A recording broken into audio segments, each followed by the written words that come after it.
Goedemiddag. Welkom in Teatro Munganga. Para quem não conhece, voor degene die niet kent, hier is een huis van ontmoeting. Aqui é uma casa de encontros. Encontro com a música, com o cinema, com a filosofia, com um monte de coisa mais que tiver que encontrar. Het is een huis van een ontmoeting met muziek, filosofie en veel meer. E o teatro vem como oorspronkelijk van het theater. A gente vem do teatro. E o teatro trouxe... O negócio já está funcionando, essa coisa aí? Ainda não. Eu vou começando por causa do tempo. O teatro proporcionou grandes encontros na minha vida. De theater heeft bijzonder ontmoeting in mijn leven bla bla bla gedaan. Gebracht. Dankjewel, Tânia. E o teatro me trouxe Michel e Marion, meus queridos amigos ali, ó. Theater heeft mij Michel en Marion gebracht, mijn lieve compagnons. En ook... doe dat ding aan. En ook heel bijzonder mensen. E também pessoas muito especiais, como Davi Kopenawa, o líder Yanomami, Fábio de Castro, que está entrando agora. Eu vou olhar aqui. Dijuena, do povo Ticuna, Pajé Camarate, do povo Noquicói, Cacique Dadá, que esteve aqui recentemente, Catuquina, André Tonati, um cineasta muito incrível, que tem um filme maravilhoso chamado Serras da Desordem. Se ninguém viu, procure, porque é muito importante. Vincent Carelli já passou por aqui também, com sua magnífica obra. Ângela Mendes, filha do Chico Mendes. E hoje, gente, hoje é um encontro para lá de especial, com um homem que me inspira muito, que eu admiro muito, que é o Ailton Krenak. Eu estou muito agradecida que ele está aqui na minha casa.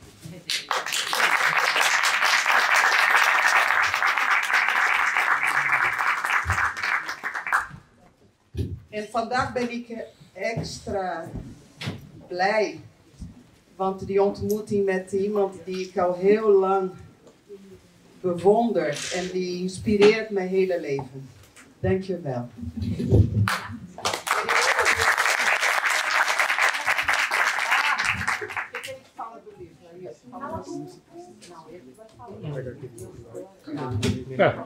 Tá certo. Deixa eu desligar.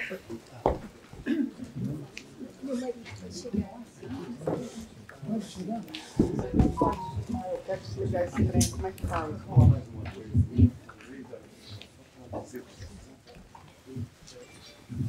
Gente, desculpa. Dizer o seguinte, nós temos até às 4h30, mais ou menos 1h30 de conversa, porque depois o Ailton já tem que sair picado para outra história, tá? Que é do Príncipe das Fontes, e antes disso a gente vai tentar ver se tem alguma coisa. So, we have a total 4:30, zodat Ailton heeft een andere afspraak vanaf 5. Oké? Dank je wel. Boa tarde.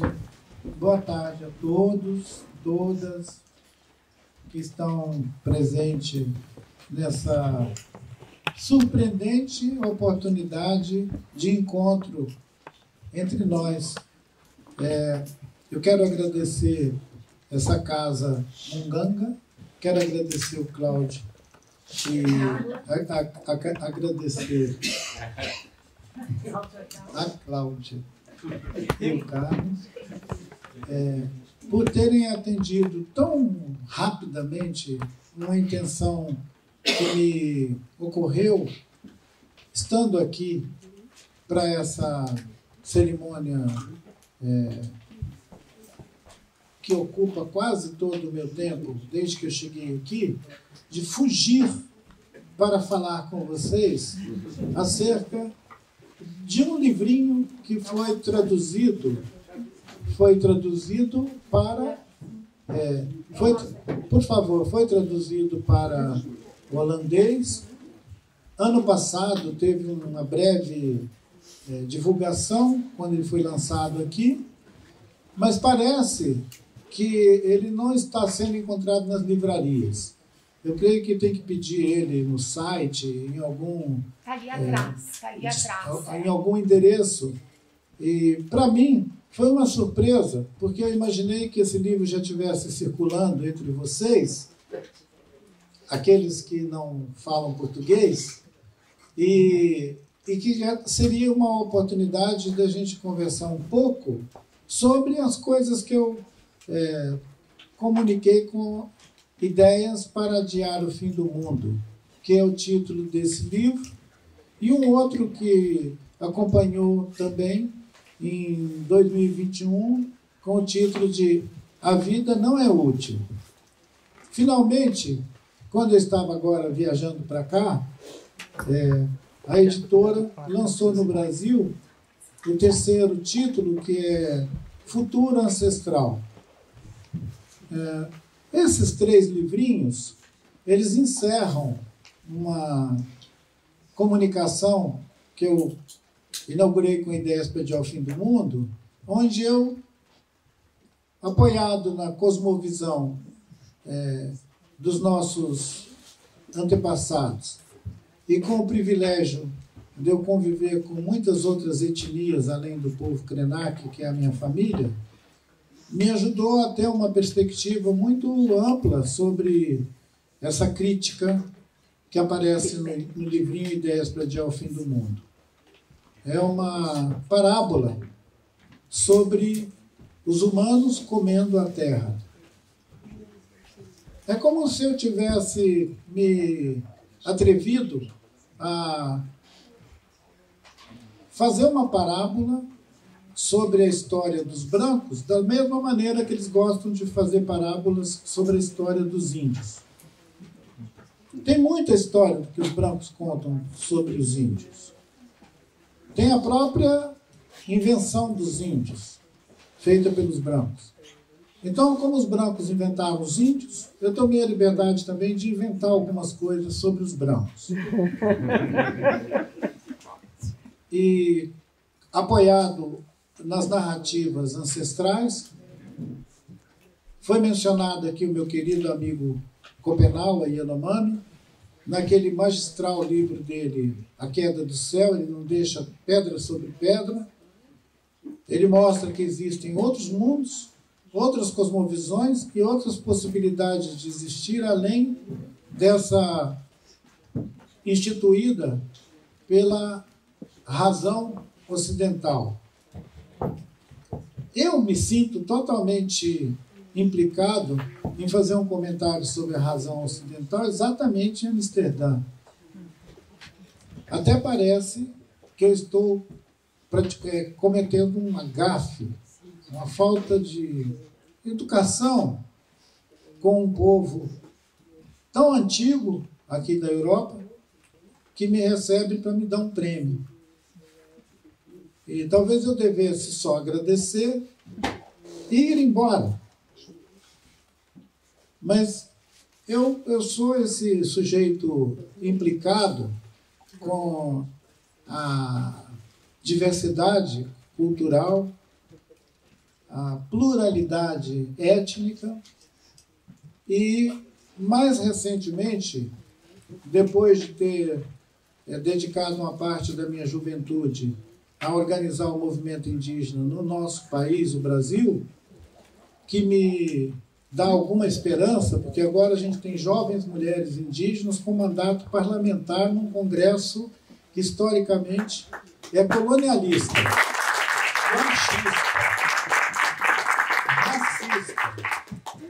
Então, se você tem um congresso formado por homens, fazendeiros, empresários, machistas, e que fazem opções esquisitas acerca da política no país, a ponto de botar fogo na floresta, derrubar a mata, quebrar tudo, as mulheres presentes nesse ambiente de disputa política significa uma conquista extraordinária que nasceu porque sujeitos como eu fizeram o movimento indígena nascer.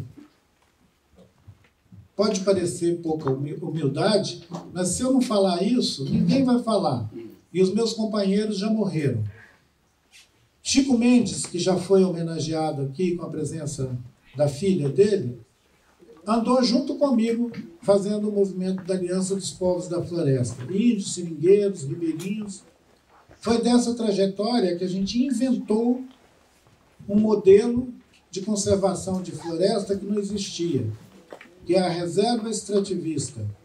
A reserva extrativista é uma unidade de conservação na floresta com comunidade humana dentro. Não é fora, não. As organizações ambientalistas, elas gostam de criar áreas protegidas, sem gente. Eu e o Chico Mendes falamos, a gente quer com gente. E a gente fez. E nós temos milhares de hectares de floresta na Amazônia protegido na categoria de reserva extrativista. Reserva extrativista do Alto Juruá, reserva extrativista do Amajari, reserva extrativista para todo lado. Peguem a lista que vocês vão ver, que é mais de 1 milhão de hectares de floresta protegido. Isso não é brincadeira, não. Isso pode ter mais relevância do que criar um fundo chamado Fundo Amazônia e botar 1 milhão de euros lá dentro que ninguém consegue executar nada. O Fundo Amazônia foi uma prova de que não é bastante você ter dinheiro. Você precisa ter ideias. E o dinheiro que o Fundo Amazônia ofereceu ao governo brasileiro desde 2008, 2006, na verdade, ainda no final do governo Lula, aquele orçamento que deveria ter sido uma possibilidade real do Ministério do Meio Ambiente, das agências ambientalistas fazer um trabalho grande de conservação de floresta e de fortalecimento da vida comunitária dentro da floresta, ele não foi executado o orçamento porque não tinha mecanismos de execução. Então eu passava nas terras indígenas, nas reservas extrativistas, as pessoas falavam, a gente precisava ter um barco, a gente precisava ter um equipamento aqui, a gente precisava ter um posto de saúde, precisava ter uma escola, precisava ter dinheiro para contratar técnicos, professores. A gente não consegue habilitar nossos projetos ao Fundo Amazônia porque ele é muito difícil. Quer dizer, você tinha que contratar um escritório de especialistas em administração para submeter um projeto, para pegar um dinheiro, para depois levar para fazer uma coisa na floresta. Isso é só um exemplo, eu não vou ficar falando só disso. Mas, quando nós pensamos as reservas extrativistas, a gente estava expandindo o horizonte burocrático, administrativo e fundiário do Brasil. Porque o Brasil achava que só podia transferir o controle, o domínio sobre terras através da compra capitalista. Você tem que ter dinheiro para comprar terra. E a gente disse, nós não vamos comprar terra. Nós queremos que o Estado brasileiro identifique, reconheça e proteja territórios dentro da floresta com comunidades humanas.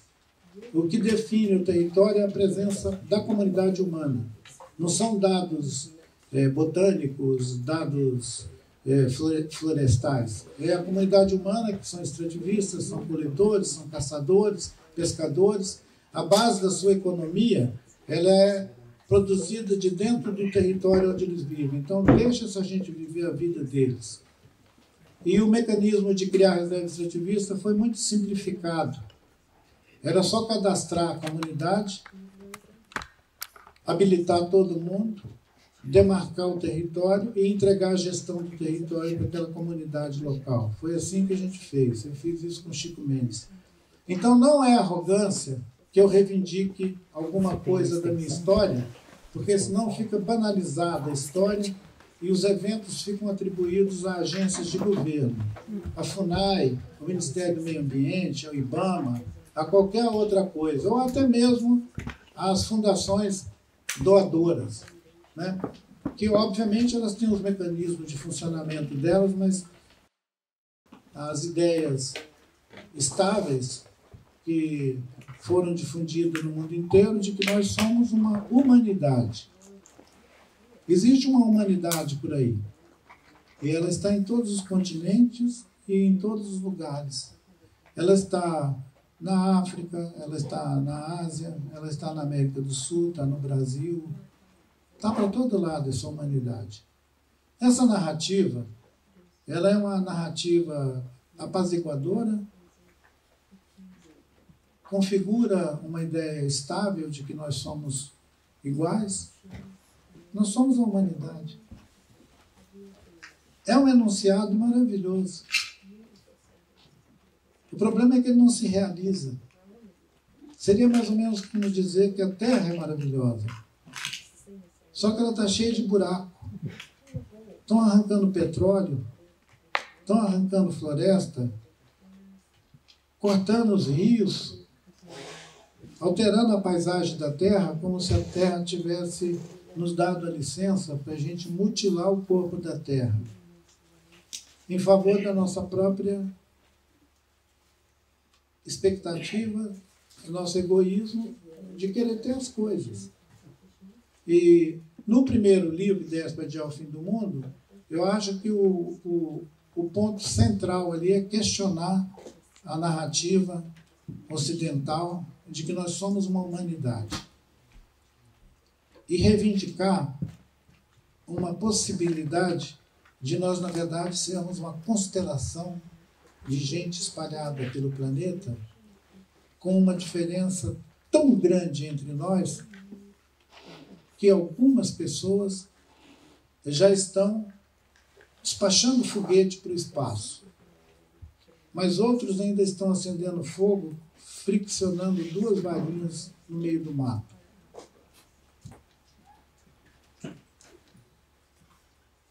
Eu conheci um povo em Rondônia, que meus amigos também conhecem, os que já andaram por lá, que é o povo Suruí. Quando eu conheci o Suruí, eles estavam entusiasmados porque eles tinham ganhado facão e machado.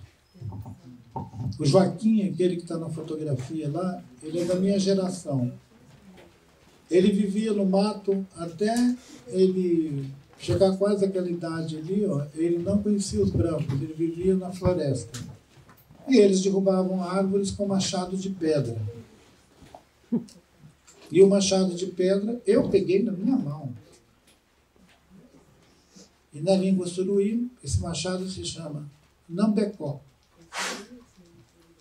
E quando eles ganharam facão e machado de ferro, eles piraram. Eles achavam aquilo fulminante. Você podia sentar um machado numa árvore, você demorava meses para derrubar uma árvore, agora você sentava o machado nela e derrubava ela em algumas horas. Quando eu vi aquilo, eu fiquei apavorado. Isso é progresso. A palavra progresso, ela está relacionada com um jeito de mexer no mundo, mexer na Terra. O progresso não é só uma frase, uma expressão. Ele é uma ordem, é um comando, progresso. Vai ver que é por isso que na bandeira do Brasil está lá escrita aquele textão lá. Então, ordem e progresso. A começão da terra, a devoração da terra, ela atende a um comando, gente. Não é um ato espontâneo. Tem um comando e a gente obedece. Eu, no livro Ideias para Adiar o Fim do Mundo, eu também, quem já leu, viu que eu disse que o Banco Mundial, a Unesco, a ONU, esses organismos multilaterais, eles existem para equilibrar essa narrativa de humanidade desigual, radicalmente diversa, dentro de um mesmo módulo de operação capitalista. Eu digo que as agências, as grandes agências, os grandes organismos e agências multilaterais, elas funcionam como operadoras de uma única economia global, que é o capitalismo. Se vocês conhecerem alguma outra, por favor, depois vocês me contem. Eu só conheço uma. Inclusive na China, no mundo inteiro. Então, se nós chegamos a uma humanidade que come a terra, que tem uma religião, que é o capitalismo, e que opera sob uma ordem, que é o progresso, eu achei que a gente precisava produzir novas ideias para adiar o fim do mundo, que é o título do livro. Porque, imagina, nós estamos andando juntos por um caminho e vemos que vai acontecer um grave desastre. Quem tiver atento vai poder avisar para os outros que a gente vai ter que criar outras saídas, porque senão vai entrar todo mundo pelo cano. Então, ideias para adiar o fim do mundo podia ter também um aviso assim, para não entrar pelo cano. Aí a gente considera que ideias para adiar o fim do mundo faz uma crítica à racionalidade toda que nos espalhou por aí, mas que pega leve com a crítica anticolonial, o tal do colonialismo. Eu não me dediquei a ficar discutindo colonialismo nesse livro, porque seria uma espécie assim de derramar azeite à toa. Porque o colonialismo ele é intrínseco. Se a gente tem um modo de operar no mundo que devora a terra, antes dele submeter culturalmente outros povos, ele já praticou o ato fatal, que é o de ferrar a nossa mãe, a terra. E quem ferra a nossa mãe, a terra, não tem que ter perdão. Eles têm que levar uma prensa da nossa mãe, a terra. Então, em A Vida Não É Útil, eu aperto um pouco mais o limite.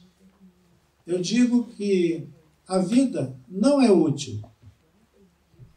Que a vida é uma experiência de fruição. A vida, ela transcende as nossas razões. Nossos corpos são veículos, são envelopes, como diz o Davi Yanomami. Uma vez o Davi falou comigo,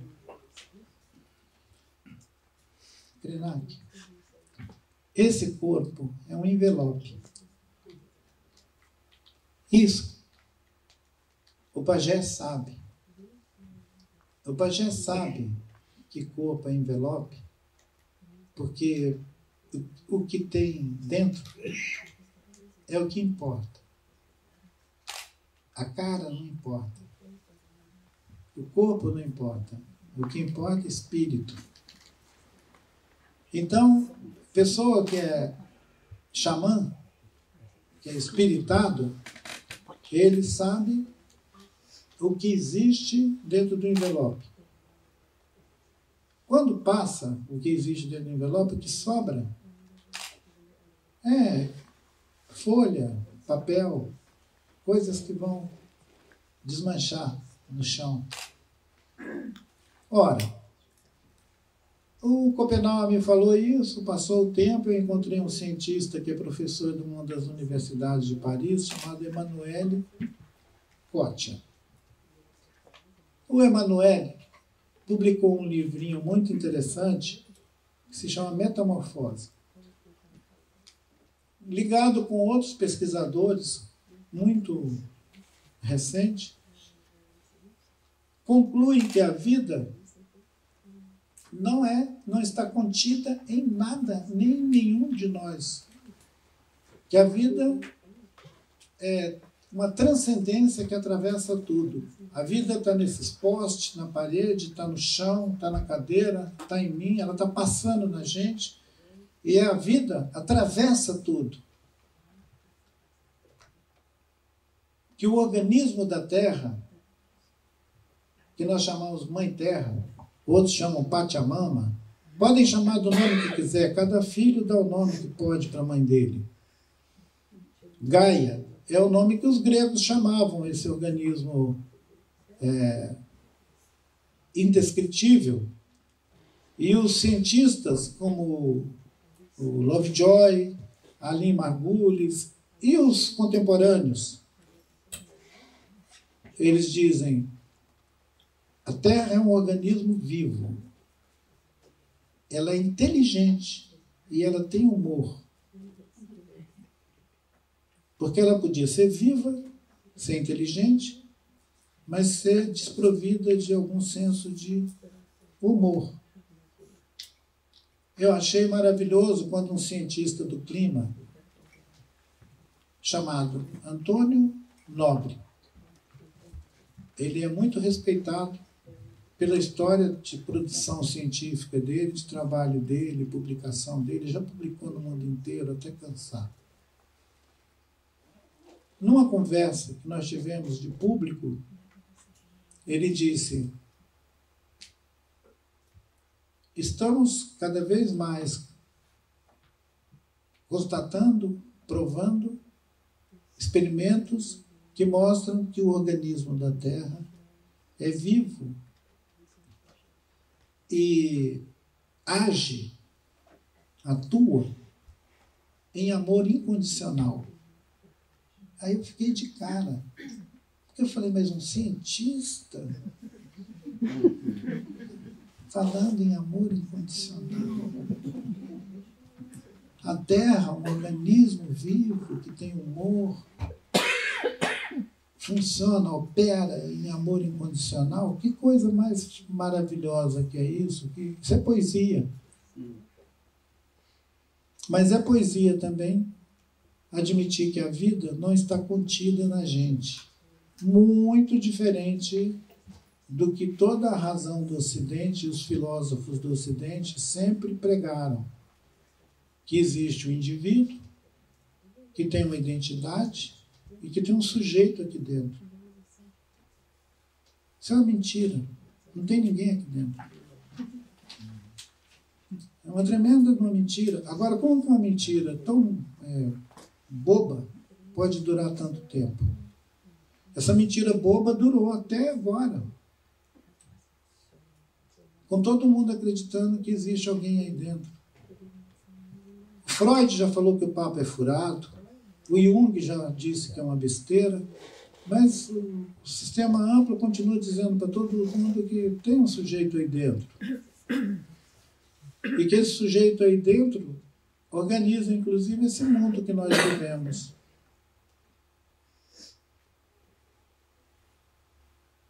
Um sujeito que não existe organiza o mundo que nós vivemos.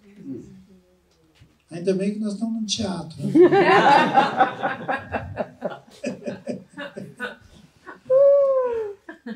Quem está no teatro sabe o que pode significar isso. Então, eu olhava tudo isso com muita suspeita da minha juventude. E essa suspeita produzia em mim um sentimento de revolta. É provável que vocês tenham me visto em alguma gravação, em algum texto de 20 anos atrás, bem nervoso. Porque eu achava que era uma ofensa tão burra que eu não conseguia dialogar com ela. Depois dos 60 anos, é que eu inventei esses livrinhos. Se eu ficar vivo, o ano que vem eu faço 70. Então, assim, nos últimos 10 anos, eu virei a cabeça para o outro lado e falei, eu vou parar de xingar e tentar matar essa gente estranha e vou ver se eu consigo falar alguma coisa com eles.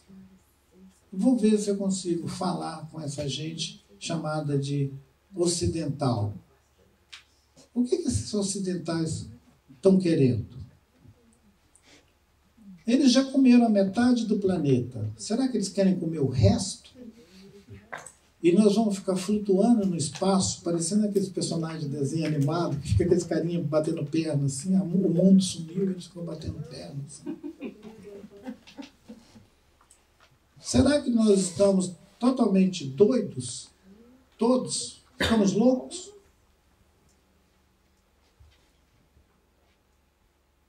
Nós sabemos que a gente está vivendo as mudanças climáticas. A cada verão, a terra torra. Depois vem o tsunami. Inundações. Os eventos climáticos já estão produzindo um tipo de humanidade que são os refugiados. Refugiados ambientais. Ora, e a gente não muda? Tudo está derretendo ao nosso redor e a gente continua impávido, andando como se a gente fosse um zumbi. Então eu pensei, eu vou relacionar algumas dessas ideias que vêm das nossas cosmovisões, ideias de criação do mundo, ideias do aparecimento do humano, esse lugar do humano no mundo da vida. Quem é esse sujeito?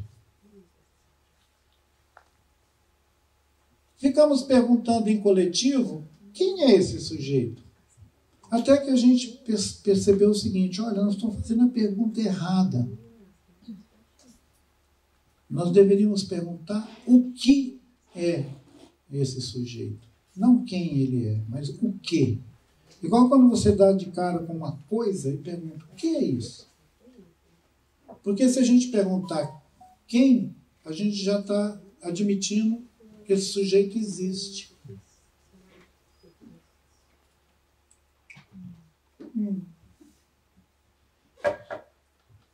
É melhor a gente perguntar o que é isso, essa coisa que a gente chama de humano.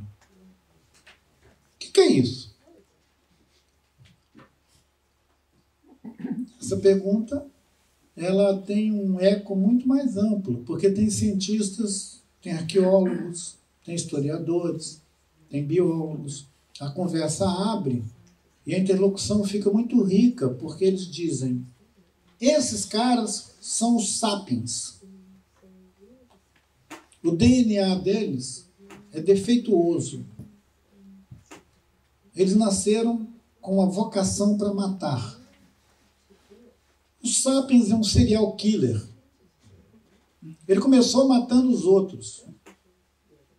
Matou os parentes dele todo, o Neandertal, aquela gente que existia ao tempo dele todo, foi matando e limpando o caminho, até ele fundar isso que a gente chama de humanidade.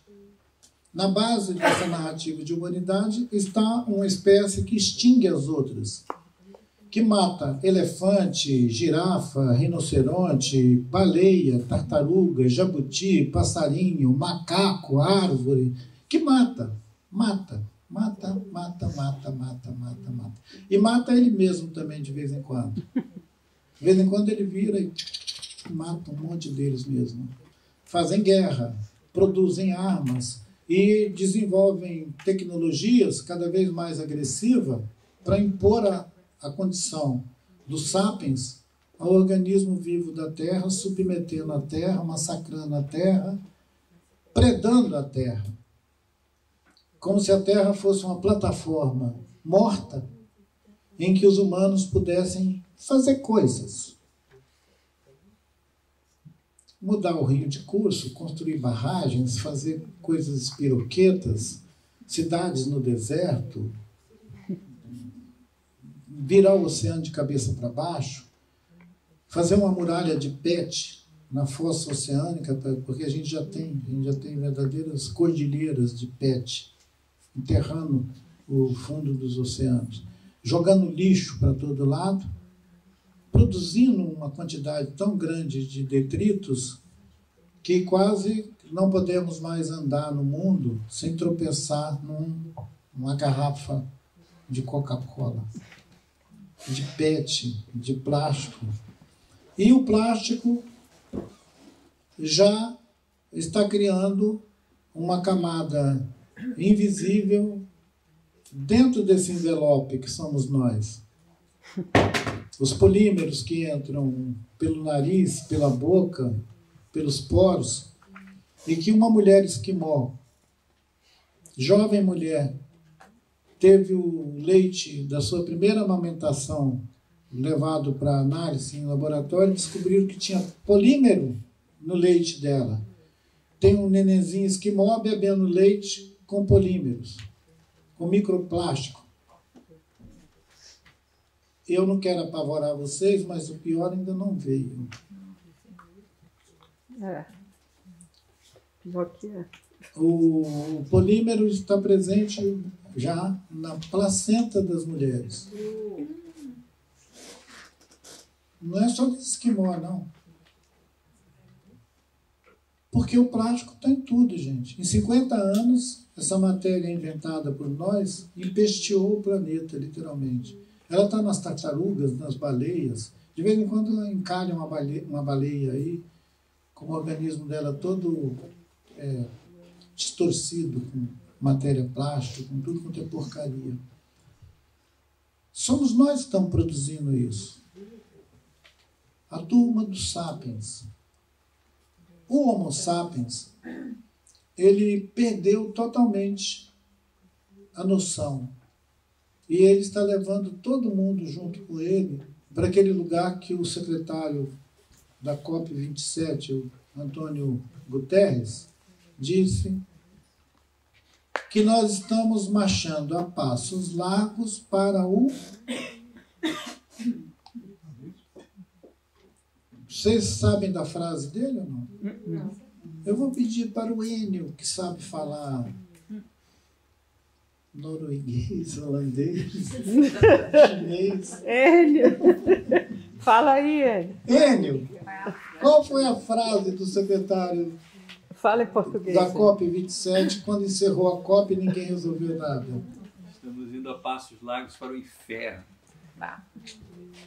Se o secretário-geral da ONU fala uma frase dessa, eu não preciso acrescentar mais nada, nenhum comentário, tudo bem? Vamos ao terceiro livrinho. Eu pensei, bom, que triste missão andar pelo mundo esculhambando com a humanidade. Dizendo que nós demos metástase, que nós estamos indo para o inferno, estamos entrando pelo cano. Isso é muito notícia ruim. Será que a gente não consegue imaginar paraquedas coloridos? Será que a gente consegue buscar um lugar em nós em que aquele campo de subjetividade pode se expandir indefinidamente, sem nenhuma materialidade, escapando da fúria consumista, materialista? Imaginar a imaterialidade da vida. Uma coisa que toca aos artistas, a poesia, a literatura, a criação. Criação. Esse lugar desprezado no mundo mercadológico, no mundo da mercadoria, como diz o Yanomami, Schopenhauer diz, o Napo, ele criou a sociedade da mercadoria. Sociedade da mercadoria. A sociedade da mercadoria, ela vê a outra pessoa como objeto que pode ser comprado, negociado, vendido, e que tem que prestar um serviço para justificar a sua existência. Ele tem que fazer a vida ter utilidade. um sujeito, uma mulher, um homem,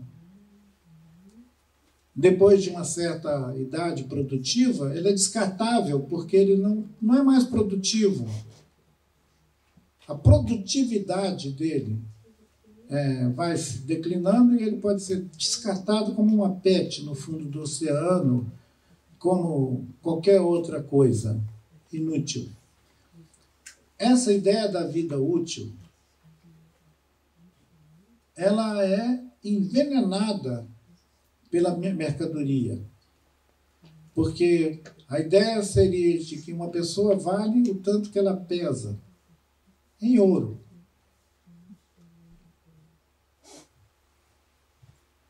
Isso não é um envelope. Então, se a vida virou essa coisa totalmente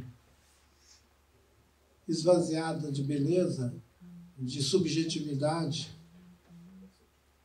e só a mercadoria que conta, nós estamos perdidos. Se a gente não for capaz, para além daquela ideia de outros mundos possíveis, sermos capazes também de paraquedas coloridos. O que são paraquedas coloridos? A gente precisa descobrir.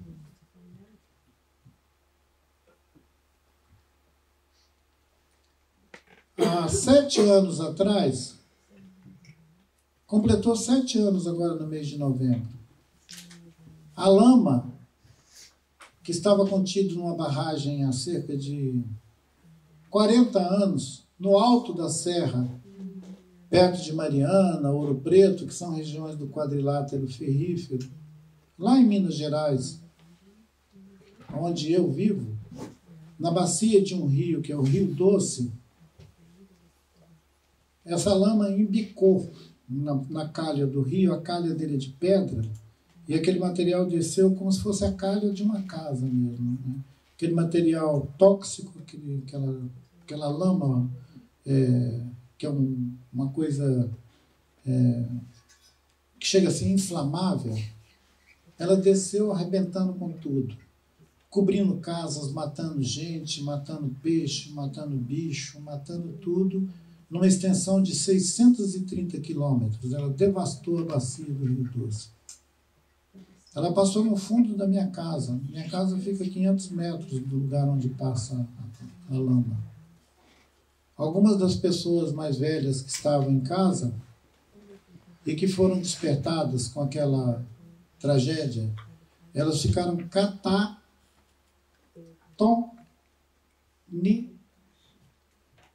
catatônico ou é catatônico? Catatônica.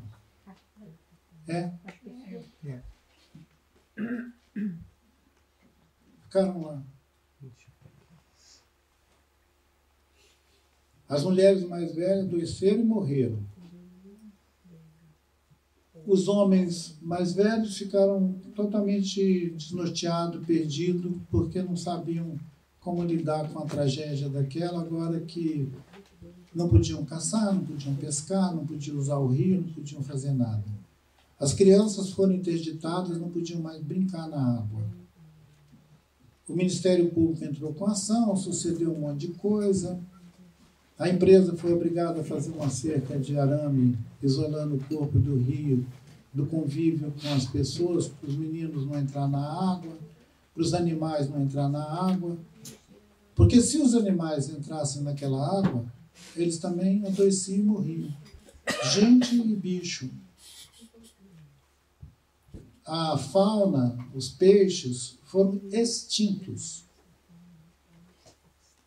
Até os pequenos insetos que voavam na superfície da água morreram. O sapo morreu. E uma cadeia de outros animais que tinham contato com aqueles animais da beira do rio adoeceram e tiveram febre amarela. A febre amarela atacou os macacos e os macacos ficaram com uma doença que era, eles ficavam pendurados, morriam pendurados. É como se fosse uma paralisia. Eu não estou contando um filme de terror para vocês, eu estou falando de um fato que aconteceu há 7 anos atrás, que devastou o nosso território e que me fez pensar. Bom, já que acabou o nosso território, por que a gente não vai embora para outro lugar? É o óbvio, é o que todo mundo perguntava. A Vale do Rio Doce, as corporações, as empresas que arrebentaram aqueles territórios todos, elas podiam remover as pessoas do lugar do acidente e assentar aquelas pessoas em outros lugares.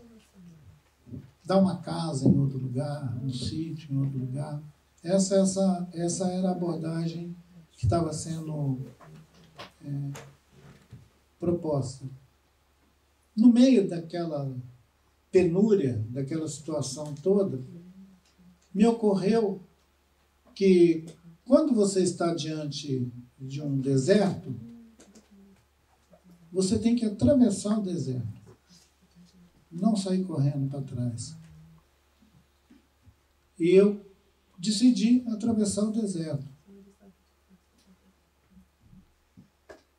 E tem mais de 130, 140 famílias que decidiram atravessar o deserto, que é ficar dentro do desastre e viver a experiência do desastre.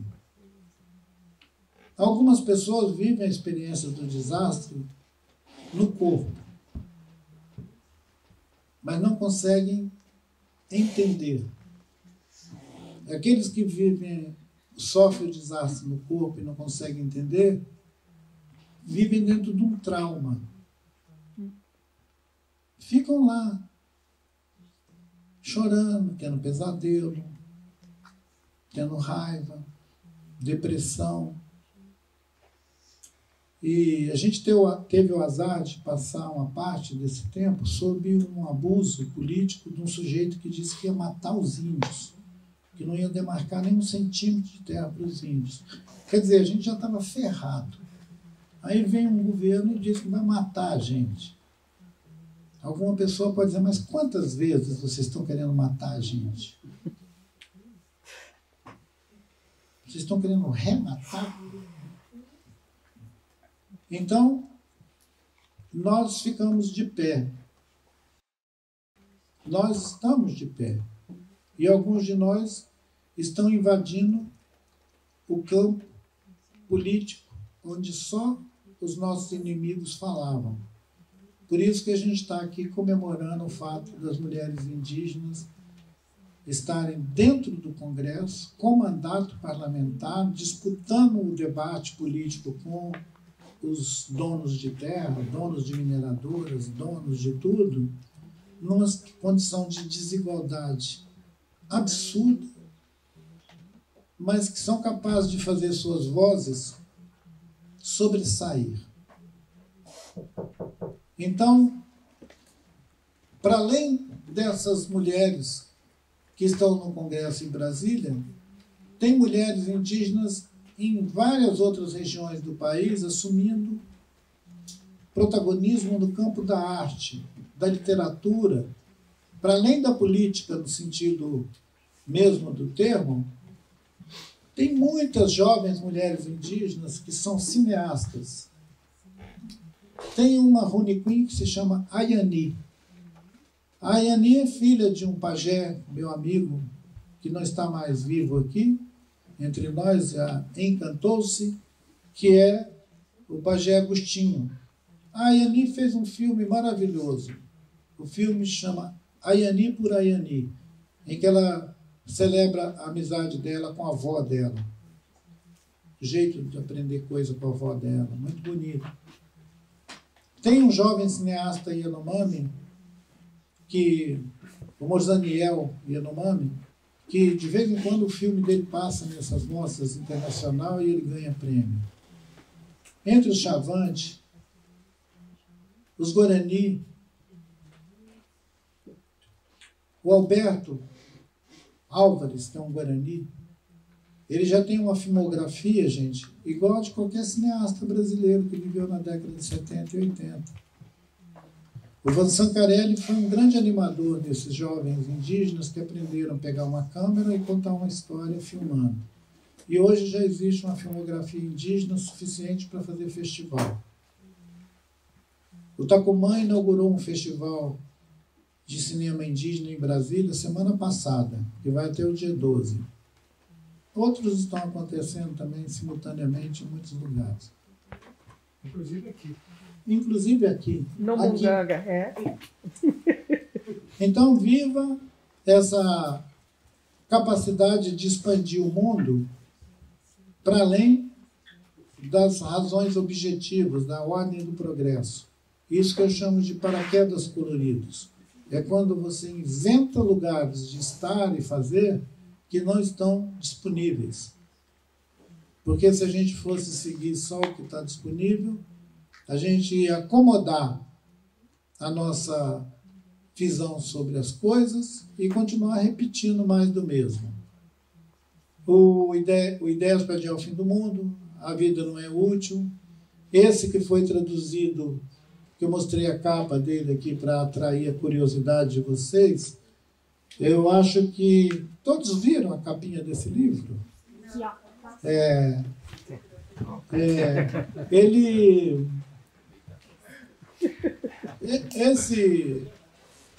Esse bonito desenho, talvez pudesse passar na mão do pessoal para eles tocarem esse livro. Isso aqui é uma espécie de caaba. Se vocês tocarem nele, vai acontecer alguma coisa. Então, Se as pessoas quiserem os livros em português, como é que elas poderiam fazer? Companhia das Letras. Companhia das Letras, né? Nós podíamos fazer duas sugestões. Quem quiser ele em holandês, por favor, nós vamos oferecer o contato da editora e seria maravilhoso a gente fazer uma campanha. Isso. Cadê os livros? Lotar eles de pedido do livro para ver se eles entendem que o autor veio aqui. E não tem livro.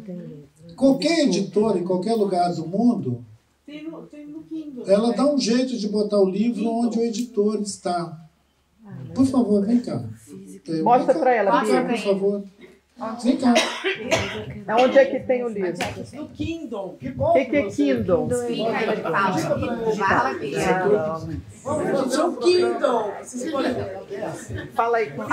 É o livro da Amazon. Vocês podem fazer o download, comprar lá. Baixar, ler. Kindle. Kindle. É? Para comprar livro digital. Em português. Tem os três aqui. Tem Cultura Ancestral. Fala inglês aí pro povo também. Ai, não. Fala. Mas em português tem. Aí tá. Mas o holandês não tem o Kindle. Não sei. Eu não sei, porque eu tenho só o Kindle brasileiro. Mas deve ter também. Não, é que ele está super afim, Júlia, que o livro seja... Ele está muito O português é a Companhia das Letras. Português, Companhia das Letras.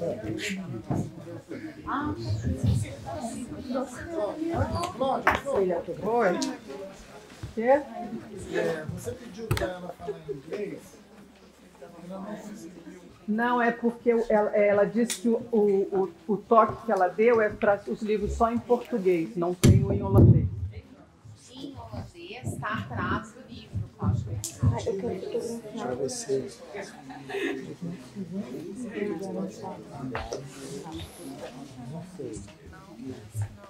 Olha,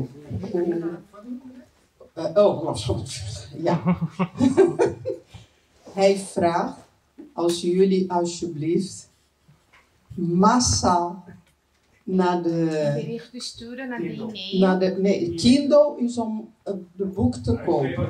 Maar de uitgever, waar zijn die boeken? Staat achter de boek staat de adres. Daar kunnen jullie wel in. Ja, omdat hij begrijpt niet hoe kan dat hij hier is en dat ze zeggen dat er geen boek is. Ja. Hij begrijpt helemaal niks. Hij komt voor een prijs en die boek is niet beschikbaar. Maar ook niet in Kindle.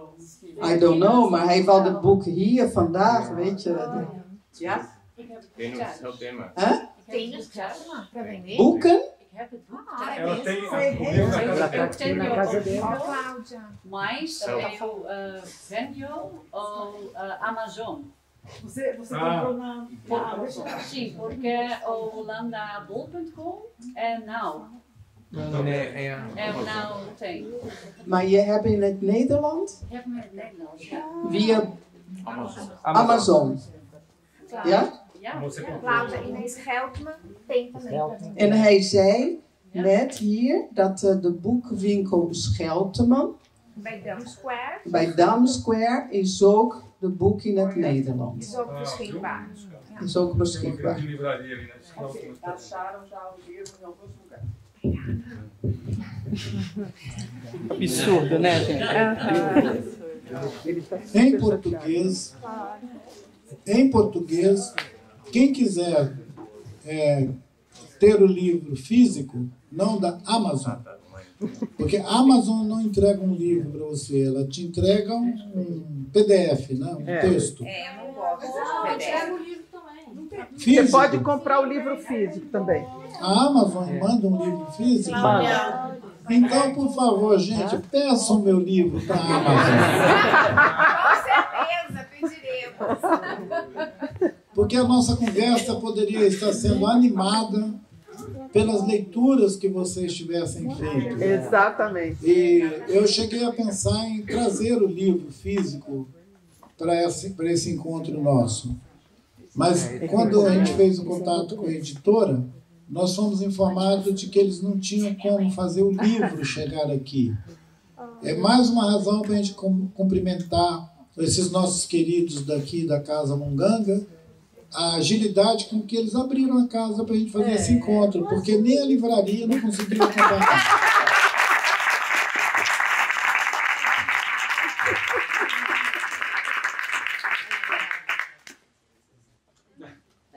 Em português, eu acho que alguns de vocês conhecem. Nossa, eu nem trouxe os meus para você autografar. Ô, dó.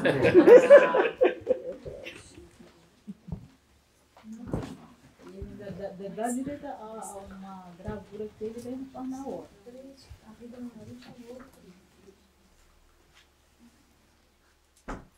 A vida não é útil? A vida não é útil, é o segundo livro. É o segundo. Não, eu queria que você falasse mais um pouco sobre por que a vida não é útil. Isso que eu não entendi. Por que o seu livro chama A Vida Não É Útil?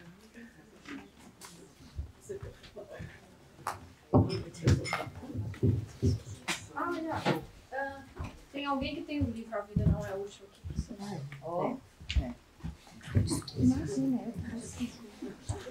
Maravilha.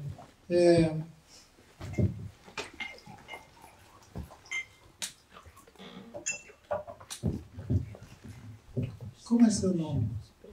O meu? Beatriz. Bea. Obrigado, Bea.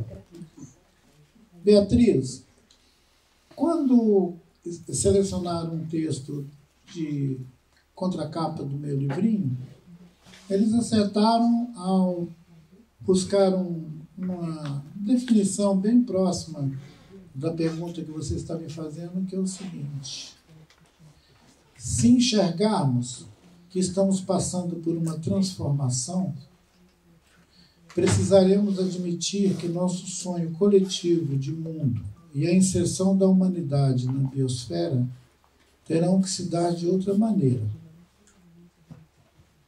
Não podemos habitar este planeta. Nós podemos habitar este planeta, mas deverá ser de outro jeito. Senão, seria como se alguém quisesse ir ao pico do Himalaia, mas pretendesse levar junto a sua casa, a geladeira, o cachorro, o papagaio e a bicicleta. Essas coisas tornam a vida útil. A vida não é útil, diferente do que te ensinaram, e ensinaram a gerações e gerações antes de você. A vida é uma fruição. A vida é uma experiência de maravilhamento. Ela não pode ser transformada num empreendimento. Se a vida for transformada num empreendimento, nós nos tornamos coisas. A gente se coisificou, a gente virou uma coisa. Nós somos coisas úteis. Um liquidificador é útil. Uma geladeira é útil. Um ser humano não pode ser útil, a menos que ele tenha se reduzido a um liquidificador, uma panela de pressão, um ferro de passar roupa, um boné, um sapato, coisa.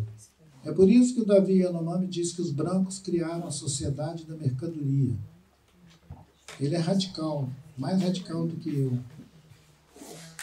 Se transformaram na sociedade da mercadoria. Ele dá um exemplo que é muito cortante. Ele disse: quando eu saí da floresta e fui observar os brancos, eu notei que um homem branco fica de pé perto do carro dele, muito caro. E a mulher dele chega ao lado. Se alguém tiver que roubar alguma coisa dele, ele prefere que roube a mulher, porque o carro não pode. Essa observação de um Yanomami sobre a cultura ocidental, ela é trágica. Ela está dizendo que essas pessoas valorizam mais um objeto caro do que o outro ser humano, mesmo que seja a namorada dele. Se não fosse a namorada, então, ixi. Então, alguém vai falar: nossa, mas que piada machista. É que vocês não sabem o gênero do carro.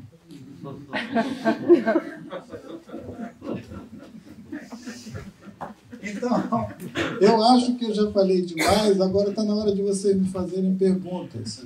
Então, muito obrigado, gratíssimo de vocês terem abandonado suas atividades em plena hora, que eu sei de vocês, de escola, trabalho, entregar as coisas de vocês, para fazer essa extravagância de estar aqui às 3 horas da tarde, 4 horas da tarde, conversando.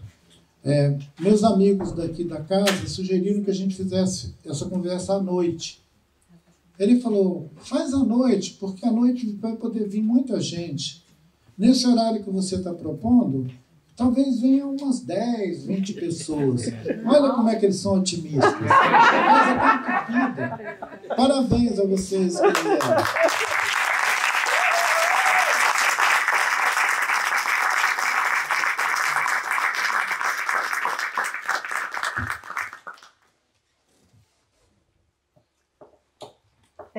Eu tenho uma pergunta.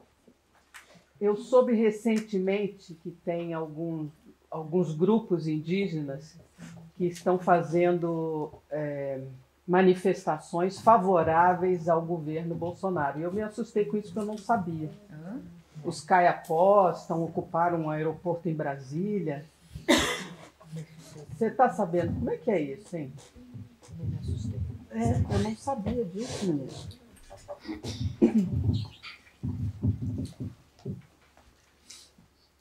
Eu estou dando tempo para alguém traduzir. Para todos entenderem a pergunta, porque a pergunta é bem específica, né? Só quem sabe quem são os caiapó e tal. Então, nós estamos vivendo no nosso país uma experiência totalmente desconhecida dos brancos, dos índios, de todo mundo. Os brancos também estão surpresos com o que está acontecendo na nossa vida social e política. As pessoas estão se estranhando no meio da rua. A gente chegou à beira de uma guerra civil. Vocês estão pensando que é brincadeira? Não, né?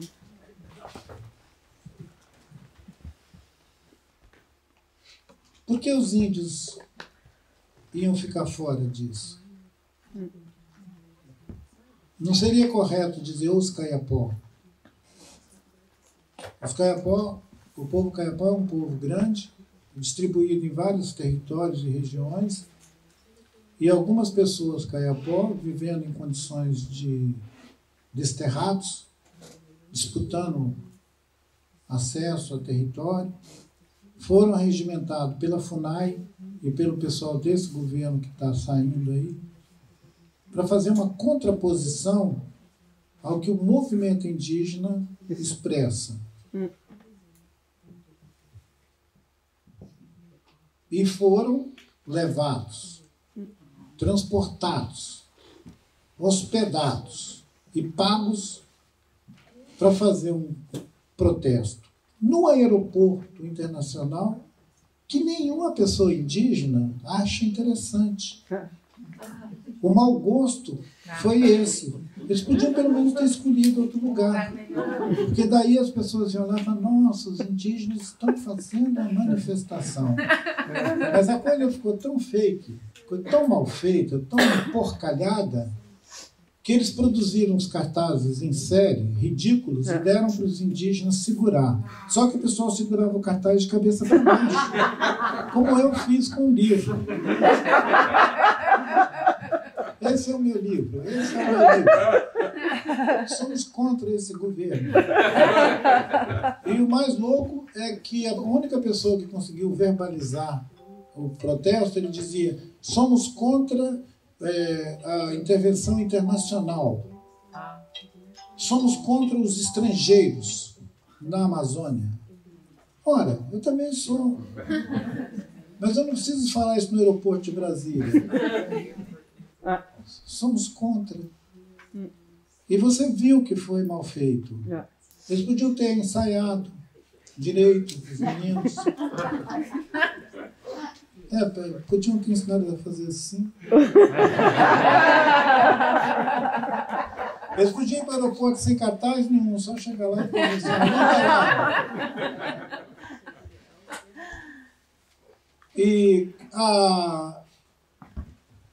a manipulação, gente, já começou antes. Na COP27 tinha indígena no pavilhão dos fazendeiros, do agronegócio, da mineração, argumentando a favor da mineração e do agronegócio, lá em Sharm el-Sheikh. Quer dizer, não era um número grande igual aquele que foi passear no aeroporto, porque aí envolvia uma outra logística. Mas estavam lá algumas lideranças que já foram cooptadas para abrir o seu território em cooperação com o agronegócio, no Mato Grosso.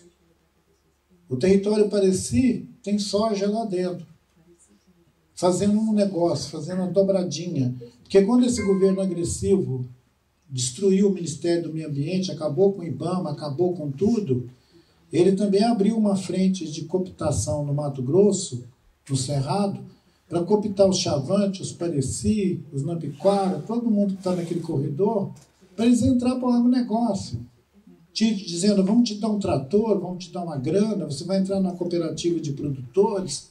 Uma conversa fiada, mas que alguns jovens líderes, querendo ganhar um dinheiro, ou ganhar algum protagonismo, fizeram isso. Eu encontrei uma vez um jovem filho de um companheiro meu, lá nos anos 80, que estava defendendo contrato com o agronegócio para dentro do território do pai dele, que foi uma pessoa que lutou junto comigo. E eu chamei ele e falei, você sabe o que você está fazendo? Ele disse, a gente tem direito ao progresso. Eu falei, o que mais? Você tem direito a comer agrotóxico? Você tem direito de ser moído e esmagado depois por essas máquinas de trituradores e tudo? Que é nisso que você está entrando. O território não é seu. O território é da comunidade, é do povo. Você não pode botar uma máquina lá. Senão você está contrariando o direito do seu pai, do seu avô, de todo mundo. Porque você quer ganhar uma grana. Mas, infelizmente, as pessoas, em qualquer lugar, fazem escolhas desse tipo. Eu não quero mais viver numa comunidade, eu quero ter minha própria vida, meu dinheiro, minha máquina. E a gente não tem que achar que a pessoa, porque ela é de um povo indígena, ela está isenta, ela está, como é que chama? Ela está vacinada, imunizada, né? Está imunizada, pode andar por aí. Não, todo mundo, a princípio, é suscetível a uma cooptação, inclusive a uma ideia que não é muito esclarecida, mas que a pessoa temporariamente vai ficar naquela bobeira, até ele ver que ele está entrando numa roubada, né? Essa coisa das ideologias, por exemplo. A metade do Brasil votou a favor do fascismo. Mas se você perguntar para o cara, você é um fascista? Ele fala, não, cruz credo. Cara, mas você está votando um fascista. Ele fala, não, mas não, eu sou católico, eu sou evangélico, eu sou um cara legal, eu tenho uma família, eu amo meus filhos. Tá, e quando começarem a matar seus filhos, você vai continuar amando também? Porque você está aí, ó, se metendo nessa política podre, fazendo opções fascistas, racistas, e você acha que você ama a sua família? Só se for a sua, né? Só a sua. A família do vizinho, a gente senta fogo na casa dele. Então, as pessoas são capazes de, temporariamente, declinar de uma opinião razoável e fazer uma escolha totalmente idiota e brigar, e espernear e tudo. Alguns pensadores acham que o pensamento conservador está avançando no mundo como uma peste. Que a tendência é conservadora. O mundo está vivendo uma experiência política cuja tendência é conservadora, no mundo inteiro. Então, na América Latina, no Brasil, está acontecendo a mesma coisa. Estão, inclusive, achando que talvez não deem, de fato, no regime democrático, no Estado de Direito, a posse para o presidente Lula. Que tentem uma rebelião militar para impedir de tomar posse. Por isso que estão sendo tomadas várias providências.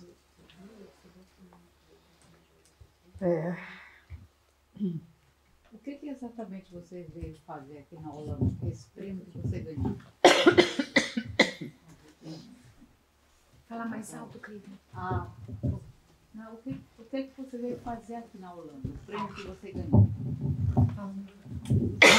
O que você veio fazer aqui na Holanda? Qual o prêmio que você ganhou? Eu estou aqui na cidade de vocês sob os auspícios do príncipe Klaus, com quem eu devo me encontrar, alguém da família dele, amanhã. Mas ele instituiu uma fundação, ele dá um prêmio, o povo dele está me recepcionando lá no Palácio amanhã, junto com mais 5 colegas. A edição do prêmio Prince Klaus de 2022 tem 5 laureados. Eu estou entre eles. Tem gente de Cuba, do Egito, da Nigéria, do Senegal, do Marrocos e do Brasil. Então, nós estamos aqui a convite, com carta convite, com duração da visita. Você chega e faz o favor de ir embora. Então, nós viemos receber esse prêmio, que me honra muito, porque ele vai me dar condições de continuar fazendo o que eu já faço. Ele não é uma contrapartida por nada que eu vou fazer. Eu não estou sendo contratado por um prêmio. Eu estou recebendo um prêmio que honra tudo que eu fiz até agora. E está bem claro que é uma homenagem. E homenagem honra a pessoa que é homenageada.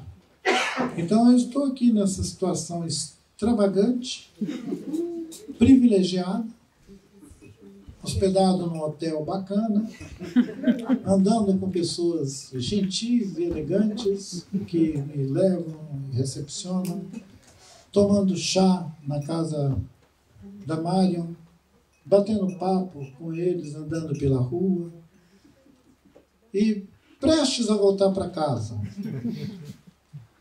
É isso que eu vim fazer aqui. E eu não podia perder a oportunidade de fazer uma experiência extra prêmio,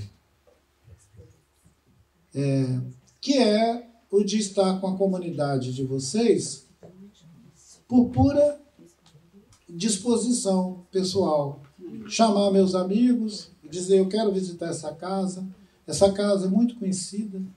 Eu fico admirado que às vezes eu estou conversando com alguém que está em outro país da Europa, em qualquer outro lugar, quando eu falo o nome dessa casa, de cara, a pessoa fala, já fui lá, já toquei lá, já cantei lá, e já... Então, assim, é uma casa muito referência da cultura, principalmente de uma cultura que não é elitista. Ela é uma casa de referência do que a gente chama de cultura popular, né? Que é o que faz a diferença, na verdade. Porque é o que abre a casa quando tem o que dizer. É diferente das instituições que não precisam dizer nada. Pode só abrir a casa. Oh, beleza!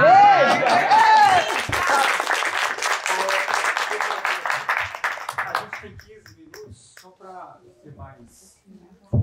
Eu só queria dizer uma coisa rapidinho aqui, que essa casa existe sem nenhum tostão, sem nenhum apoio financeiro de nenhuma ordem.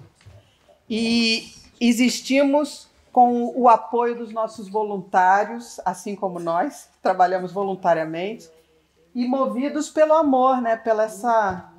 Meus filhos me consideram louca, mas é assim, né, gente?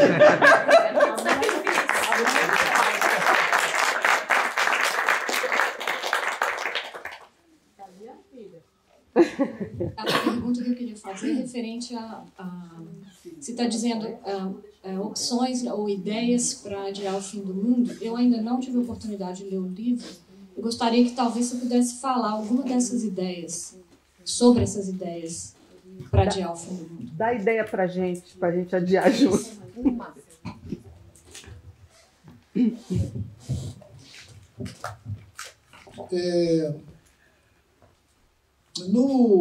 Na contracapa do livrinho azul,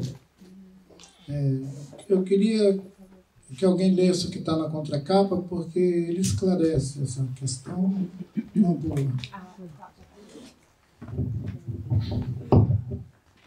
Tá aí firme, minha filha? Demais que... Quando despersonalizamos o rio, a montanha, quando tiramos deles os seus sentidos, considerando que isso é atributo exclusivo dos humanos,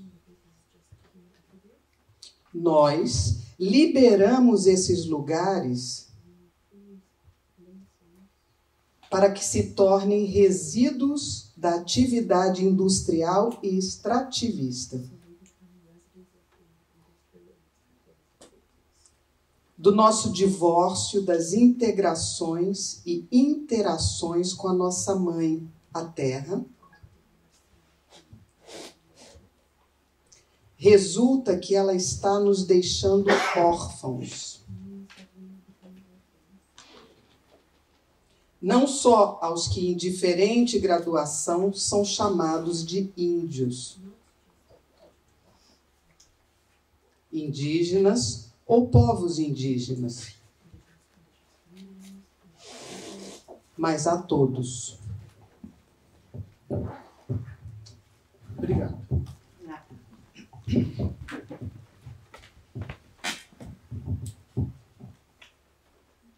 O título, ele pode induzir as pessoas a achar que está recebendo um manual de sobrevivência. Ele não é um manual de sobrevivência, não é uma caixa de primeiros socorros. Ele é um convite a pensar o que nós estamos fazendo com a Terra. É isso.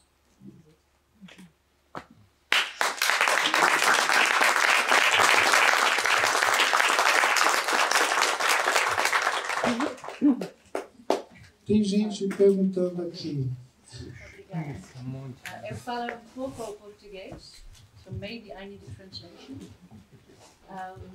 Isso ano eu fui na Amazônia, Acre, o povo indígena Yawanawa. Eles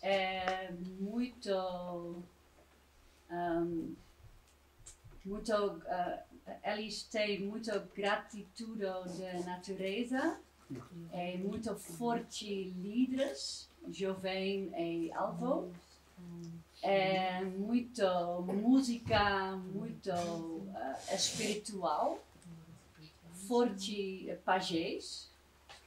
Então, minha pergunta é, what is the role of spirituality in the solutions for the world, and how does he think we can reach that, and is plant medicine a role in this?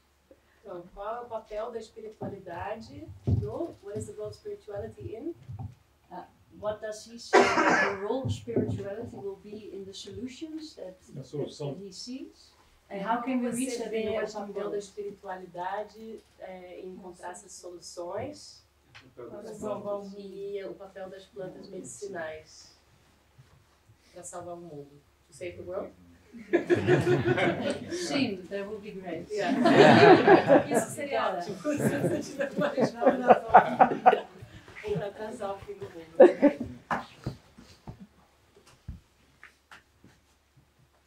Nós podemos considerar que isso que advém do mundo espiritual, das plantas, do conhecimento tradicional, é a outra banda de tudo que nós estamos falando. Seria a resposta a tudo isso. É a resposta a toda essa questão. Você entendeu? Patrícia? Não, é melhor alguém traduzir. Vai, Tainá, falei. A sua pergunta, na verdade, é a resposta. Exatamente. Your question is the answer to your question. You understand? Eu estava num...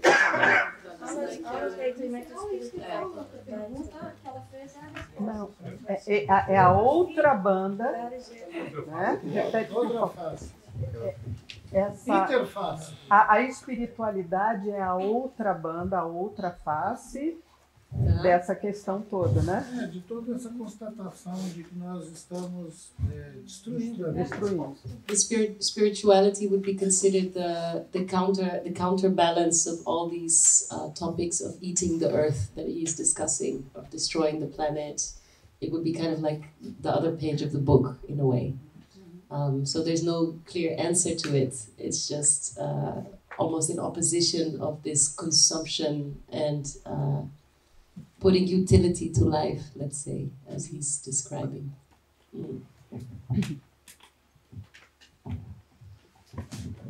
I have to ask my question in English. Yeah. Ele precisa fazer a pergunta em inglês. And it's about power. É sobre poder. I noticed that it's one of the most difficult things for people to handle. Eu percebo que é uma das coisas mais difíceis para o ser humano lidar com o poder. So the moment you see a policeman or a politician gets power, he turns into, or she turns into someone very nasty. Então, no momento que você vê uma pessoa obtendo poder, um policial, um político, você vê muito rápido uma transformação na personalidade desse ser humano para o negativo, no caso. So my question is, what advice would you give to someone who has a position of power, how to handle it? Minha pergunta é, Qual conselho você daria para uma pessoa que está em poder ou recebe uma posição de poder? Como lidar com essa posição de poder?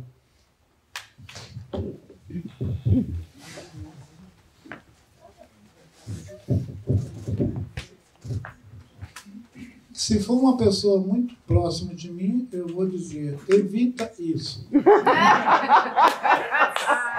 If it's a person very close to me, I'd say avoid it. Se for uma pessoa não tão próxima, eu diria para ele, tome cuidado.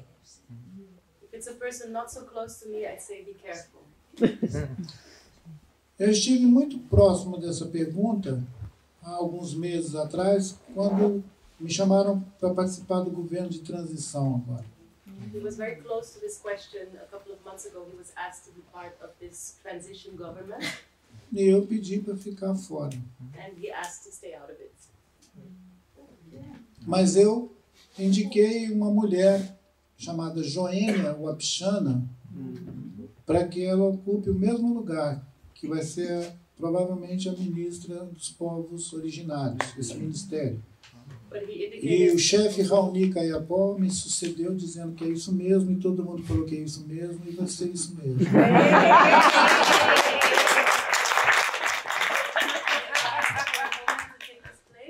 Qual o nome dela? Joênia Wapichana. Joênia Wapichana. She's probably going to be the minister of the indigenous peoples, because Bolsonaro cuts the whole ministry of all kinds of ministries he cuts, but there will be instated a new ministry of the indigenous peoples, and she will most likely become the minister. And the leader Raoni also agreed with this decision, and it will most likely happen. E isso muda muito o sinal histórico da relação do Estado brasileiro com os povos indígenas e traz uma condição especial porque é uma mulher indígena. Faz muita diferença. It really changes the relationship of the Brazilian state and the indigenous peoples, the originary people of Brazil, as they become a part of the conversation. They're at the table, and it makes a huge difference, according to Ailton, that she's a woman, that's an indigenous woman taking this position. Porque não preciso estender comentário da diferença que é botar um homem nesse lugar de poder e atribuir esse lugar a uma mulher. A diferença que é isso. He says he doesn't think he needs to extend too much about the different approach of extending power to a man or to a woman. How that's, if we look at society and how it's dominated by men, let's say, how important it is to instate a woman in this place. But I've seen many women in power who got as nasty as men. Ele viu muita mulher no poder também que também caiu, vamos dizer, nessas garras do poder. Infelizmente, as mulheres, assim como os índios, são humanos.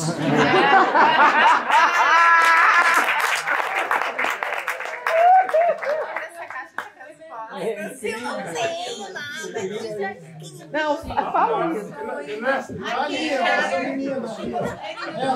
É a moça lá de trás.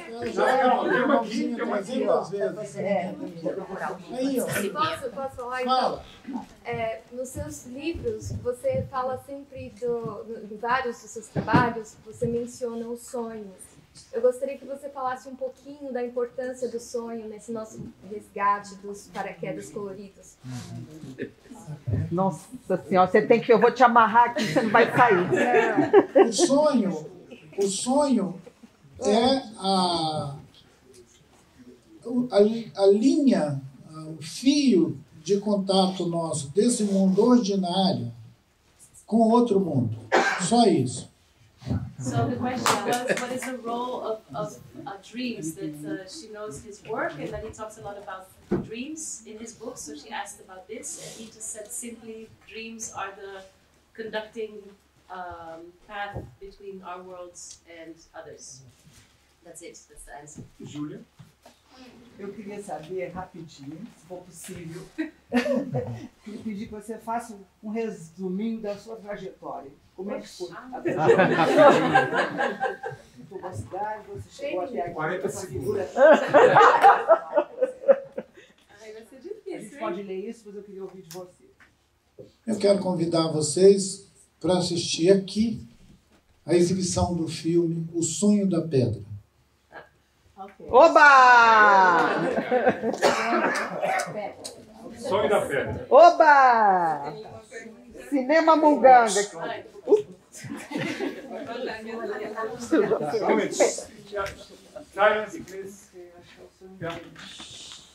Boa tarde a todos, boa tarde, Ailton. Obrigada pela fala. Eu me chamo Isadora.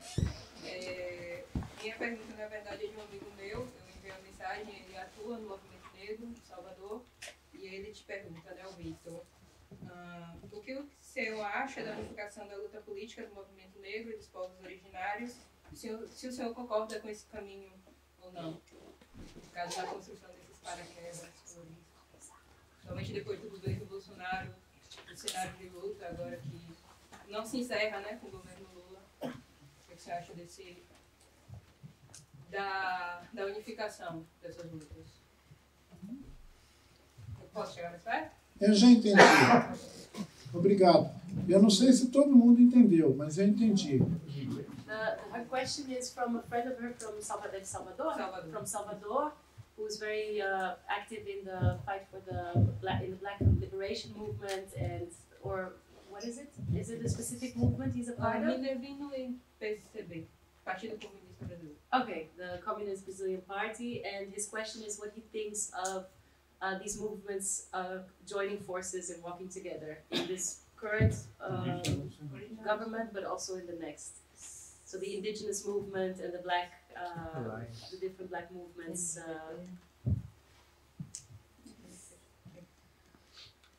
Tem um quilombola chamado Nego Bispo. Maravilhoso. Que eu gosto muito dele. É um amigo, a gente já tem participado de algumas conversas. Ele é um pensador sofisticado. E ele desenvolve uma epistemologia decolonial, de onde ele acessa uma ideia de que convergência é uma coisa da ideologia dos brancos e que seria improvável que povos extra-europeus experimentassem essa vibe. Convergência política, convergência disso e daquilo, da esquerda e da direita, de gênero. Ele cunhou uma expressão que é confluência. É muito bonito ver o Nego Bispo dissertar sobre confluências, porque ele acha que aí sim você está pensando em outra matriz cultural extra-europeia, que ele não reivindica como exclusivamente africana, porque o quilombo deles não é um quilombo constituído por gente saído da escravatura.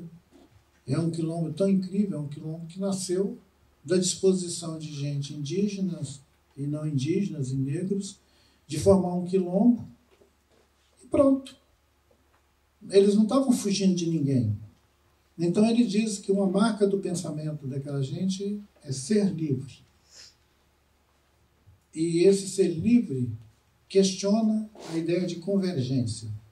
Porque a convergência ela vai subsumir as identidades, a diversidade em favor de uma luta política, que é a coisa menor que existe. Eu não trocaria nada de relevante por luta política nenhuma. É essa a questão. E, historicamente, nunca teve esse negócio de movimento negro e movimento indígena junto. Nem nos últimos 500 anos e nem nos últimos 20 anos. Eu conheci Abdias do Nascimento, eu conheci as lideranças do movimento negro, conheci o Bujão, o Negão, conheci todo mundo. E a gente nunca desrespeitou um ao outro com esse tipo de intimidade. de achar que a gente é a mesma coisa, pode fazer o mesmo movimento junto, uma frente ampla. Não, a gente faz isso no amplo espectro da sociedade brasileira, onde tem gente de tudo quanto é extrato cultural e étnico e tudo, gênero.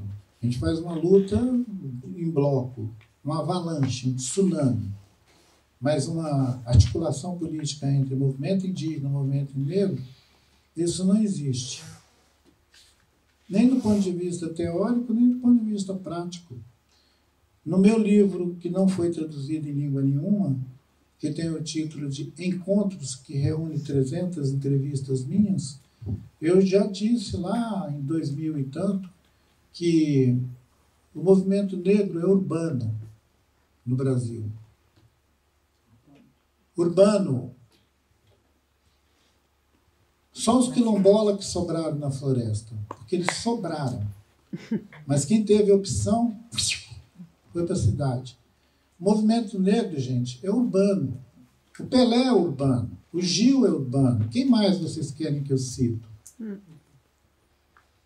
Os únicos relacionados com essa herança cultural afro, que não é urbana, são os quilombos. Os quilombos que estão no Tocantins, no Maranhão, mas eles não estão nem aí para esse negócio de convergência. Agora, essa pergunta vem de Salvador também é típica, né?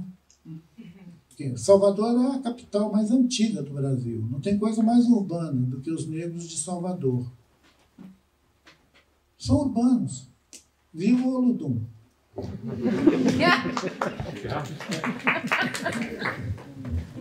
Minha gente, aqui nós encerramos. Tradução, talvez? Não fiz a tradução.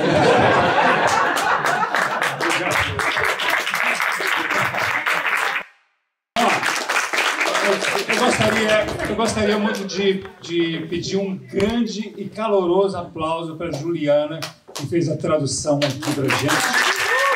Trouxe esses devices aí. Muito obrigado, Gil. E também a vocês todos que, de uma maneira super rápida, responderam a esse chamado aqui para essa conversa, tá bom? Muito obrigado, Ailton, por estar aqui. Obrigado, Marion, Michel, por trazerem o Ailton até aqui, senão ele ia se perder aí no fundo do quarto, que a gente não sabe. E muito obrigado a todos. Eu também queria agradecer ao Marcos e a Cláudia, a Tainá, a essa família maravilhosa que dá esse tipo de presente pra gente, né? Ontem foi Sinterklaas, foi São Nicolau, mas a gente recebeu o presente hoje. Essa figura humana aqui, que eu já conheço desde 1980 não sei quanto, é maravilhoso, foi outro presente que vocês trouxeram, mas o agradecimento especial fica a vocês, né? Se não fosse vocês abrirem essa casa, que é a nossa casa, a gente não ia poder ter essa oportunidade. Muito obrigada.